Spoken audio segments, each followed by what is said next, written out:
Honorable Minister for Youth, Sports and Culture, Mr. Mohammad Mali Jamal, Honorable Minister for Education, Dr. Aishat Shiham, Minister of State, Mr. Adam Sharif Umar, Minister of State, Mr. Nazir, ambassadors from the Ministry of Foreign Affairs, ministers and officials from Education Ministry and Ministry of Youth Affairs, my colleagues from the Indian High Commission, representatives of various Indian public sectors in Maldives, the media corps, distinguished guests, representatives of NIIT and EEC, ladies and gentlemen. It is indeed a matter of great honor and pleasure to be here in the concluding session of the Technology Adoption Project. Before I embark on the project, I would like to state that how important this era, which has now been termed as the digital era, where knowledge economy rules.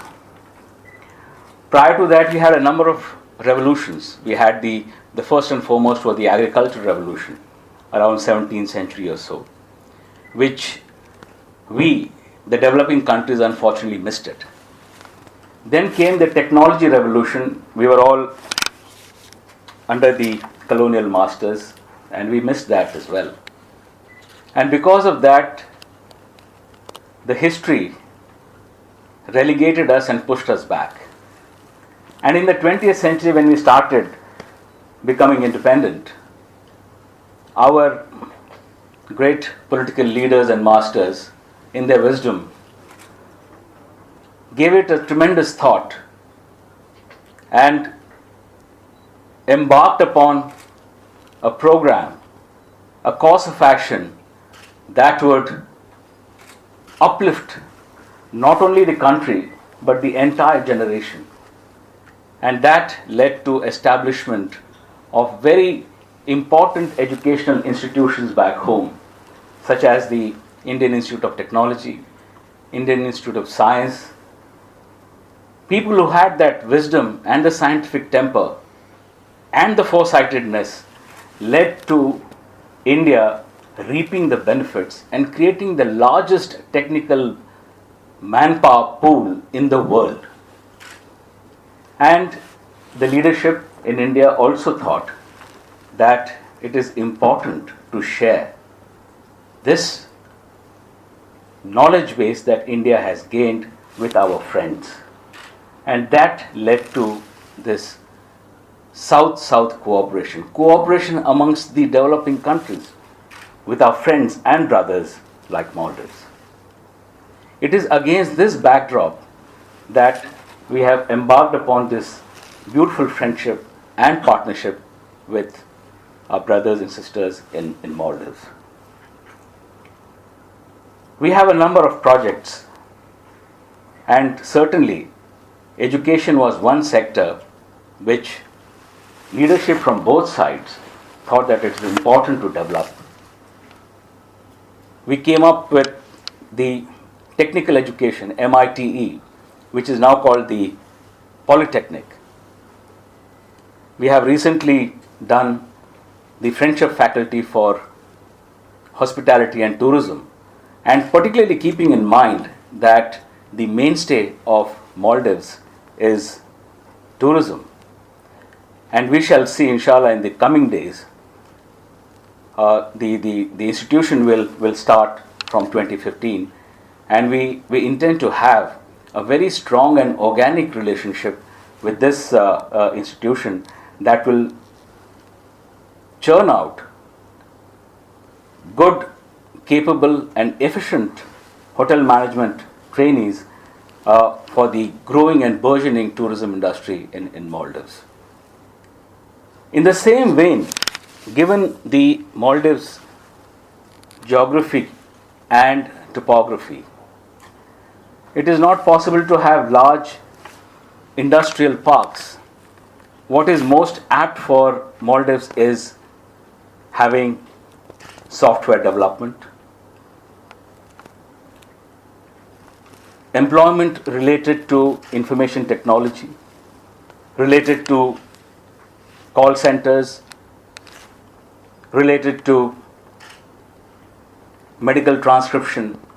These are the jobs that were created in India by millions when people were empowered with IT education that transformed the entire youth of India. Today's millionaires are not the ones who had inherited millions from their fathers and forefathers. Today's millionaires, today's successful people belong to the knowledge economy. Bill Gates belongs to this era.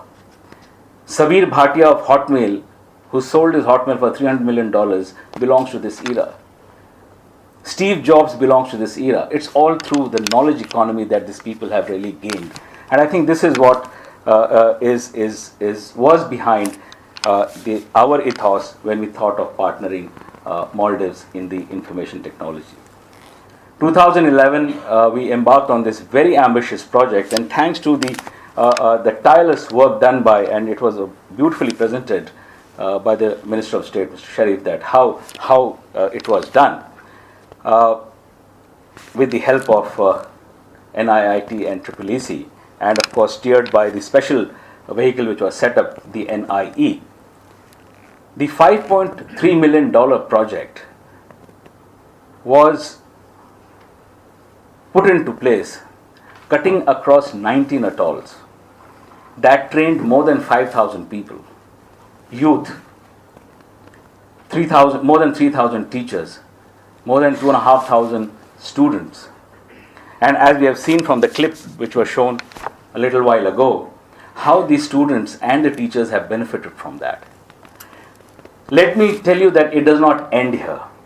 Our partnership, our collaboration, our cooperation will only grow from strength to strength when it comes to partnering with such a friendly and a close neighbor as Maldives. We also have other programs with Maldives. There are a number of scholarships that we keep giving. I think probably India is the only country that provides medical education for Maldivian students on scholarship basis. Yes, the Maldivians do go across to other countries for their studies, but fully paid scholarships are provided only by India. And we are very happy that in this capacity building, we have seen a number of medical graduates coming out of India, Maldivian medical graduates. And in addition to that, we are also providing postgraduate scholarships. Recently, there was some request that we need to increase that. That is also under consideration, to particularly keeping in mind the shortage of doctors in the premier medical institution here, the IGMH. And we shall certainly consider the request favorably to further augment the human resources of Maldives. Apart from that, of course, on the defense and security side, we have a number of scholarships going on. We have a number of training slots that are there. Most of the police slots, they train with our Indian police in the Indian Police Academy, in our Staff College Wellington, in the National Defence College. So there is a very comprehensive overall cooperation between India and Maldives, and which is only be enhanced in the years to come. We have taken cognizance, Excellencies, regarding various other elements of our cooperation. 2015 will mark a very important year, a very important milestone, both in the history of Maldives and in the history of India-Maldives relations. Maldives will mark its Golden Jubilee on 26 July. India will mark its golden jubilee on 1st of November 2015 of our establishment of our diplomatic ties. A number of events have been organized, will be organized in the days to come. We were discussing this in the last 2 days when the Indian National Security Advisor was here in Maldives, when we met up with the Foreign Minister and His Excellency the President. And there will be quite a few activities which will be synergized both with the Ministry of Youth and Sports as well as Ministry of Education and various other ministries as well. We intend to do quite a few activities on the sports side and the youth side. We intend to have youth delegations, Maldivian youth delegations visiting India, and exchange, and vice versa, exchange of delegations from India. This will bring about a good understanding between the youths of the two countries, foster friendship and relationship, further enhance it. We also intend to have a number of activities for the school students, quizzes on India, and we will also be sponsoring trips to India by the students led by the Maldivian teachers. Apart from that, a number of seminars have been slated on Indo-Maldives relations, on matters related to commerce and trade, and our depth of relations dating back to several millennia, the historical, the archaeological, and the heritage part of it.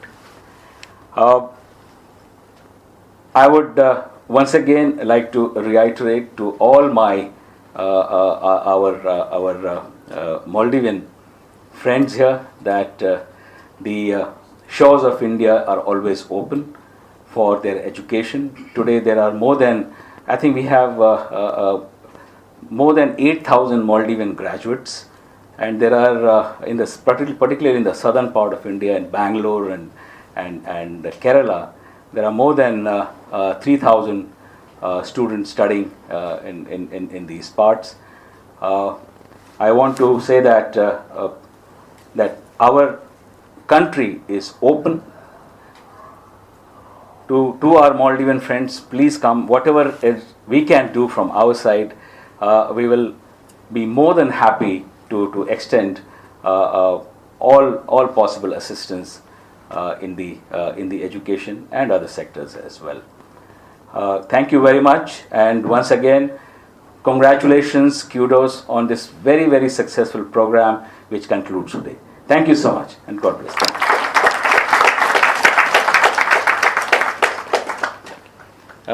It is my honor and privilege to hand over the last tranche of the 5.3 million. This is US dollars $265,175 to the Honorable Minister, Dr. Ashish Cham. Ma'am, please.